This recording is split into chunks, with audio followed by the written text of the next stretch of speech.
Welcome to the Slop Temple. We pray this video helps. You'll start by opening the snipping tool or snip and sketch and going straight to its saved images. Once the app is open, click the menu or three dots and choose Open File Location. This jumps you to the actual folder. If nothing appears, open File Explorer and navigate to Pictures/Screenshots. Make sure Show Hidden Items is enabled. This ensures you're looking in the right place before moving on to recover or copy images you just created. Once you're in the folder, sort and filter to find the screenshot quickly. Sort by date modified to bring recent snips to the top, and use Explorer's search box with terms like asterisk, PNG or asterisk, JPG or text such as snip to narrow results.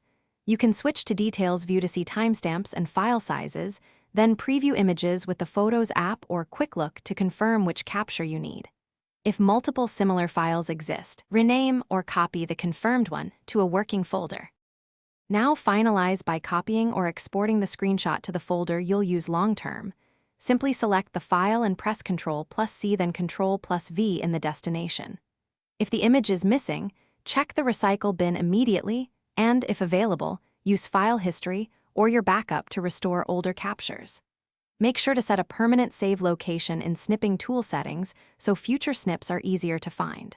If you still can't find files, restart Explorer and repeat the search. This often refreshes indexes.